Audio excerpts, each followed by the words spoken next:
ഓരോ നാട്ടിലും ഓരോ ടേസ്റ്റ് ആയിരിക്കും കേട്ടോ. ഈ ഒരു പള്ളിക്കഞ്ഞിക്ക് നോമ്പിൻ്റെ ക്ഷീണം മാറാൻ ഇത് മാത്രം കുടിച്ചാൽ മതി. ഈ പ്രാവശ്യത്തെ ഇഫ്താർ സീരീസിൽ ഫസ്റ്റ് തന്നെ നല്ല ഹെൽത്തി ആയിട്ടൊരു കഞ്ഞി ആവട്ടെ അല്ലേ. അപ്പോൾ നമുക്ക് എങ്ങനെയാണെന്ന് നോക്കാം. ആദ്യം കുറച്ച് പൊടിയരി ഒരു ബൗളിലേക്ക് ഇട്ടിട്ടുണ്ട്. അതിലേക്ക് 2 ടേബിൾ സ്പൂൺ ആശാളി ഇട്ടിട്ടുണ്ട് കേട്ടോ. ആശാളി എന്ന് പറഞ്ഞാൽ ഒരുപാട് ഹെൽത്ത് ബെനിഫിറ്റ്സ് ഉള്ള ഒരു ഐറ്റമാണ്. പിന്നെ അതിലേക്ക് കുറച്ച് മാത്രം ഉലുവ ചേർത്ത് കൊടുക്കാം. എന്നിട്ട് ഇതെല്ലാം കൂടെ നന്നായിട്ട് വാഷ് ചെയ്തിട്ട് കുറച്ച് നേരം വേണമെങ്കിൽ സോക്ക് ചെയ്യാം. ഇല്ലെങ്കിൽ നമുക്ക് നേരെ ഒരു കുക്കറിലേക്ക് അങ്ങ് ഇട്ട് കൊടുക്കാം. എന്നിട്ട് അതിലേക്ക് കുറച്ചുകൂടെ വെള്ളം ഒഴിച്ച് കൊടുത്ത് ഉപ്പും കൂടി ഇട്ട് കൊടുക്കണം. പിന്നെ ഒരു 3-4 വെളുത്തുള്ളിയില്ലേ, അതും കൂടെ തൊലിയെല്ലാം കളഞ്ഞ് കഴുകി ഇട്ട് കൊടുത്തിട്ടുണ്ടായിരുന്നു. എന്നിട്ട് നമുക്ക് നേരെ ഗ്യാസിലേക്ക് അങ്ങ് വെച്ച് കൊടുക്കാവേ. എന്നിട്ട് നമുക്കൊരു 3-4-5 വിസിലിട്ടിട്ട് ആ ഒരു പൊടിയരി വേവിച്ചെടുക്കാം. പൊടിയരി വേവുന്ന സമയം കൊണ്ട് നമുക്ക് അരപ്പ് തയ്യാറാക്കാം.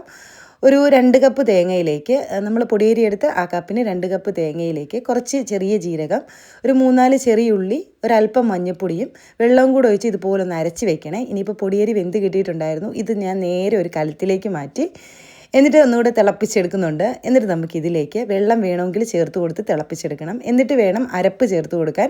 അങ്ങനെ തന്നെ ഞാൻ അരപ്പും ചേർത്ത് കുറച്ച് വെള്ളം കൂടെ ചേർത്ത് കൊടുത്തിട്ടുണ്ടോ. ഇരിക്കും തോറും കുറുകും കേട്ടോ ഈ ഒരു കഞ്ഞി. അതുകൊണ്ട് നമുക്ക് എത്രയാണോ വെള്ളം വേണ്ട അതനുസരിച്ച് ചേർത്ത് തിളപ്പിച്ച് വേണം നിർത്തി വെക്കാൻ. ഇനി നമുക്ക് ഒരു കുറച്ച് നെയ്യിലേക്ക് ചെറിയ ഉള്ളിയും കറിവേപ്പിലയും കൂടെ താളിച്ചൊഴിച്ച് കഴിഞ്ഞാൽ നല്ല ടേസ്റ്റി ആയിട്ടുള്ള പള്ളിക്കഞ്ഞി റെഡി ആയിട്ടുണ്ട്. അപ്പം നിങ്ങളുടെ നാട്ടിൽ ഇങ്ങനെയൊക്കെയാണോ ഈ കഞ്ഞി വെക്കുന്നതെന്ന് കമൻറ്റ് ചെയ്യാൻ മറക്കല്ലേ.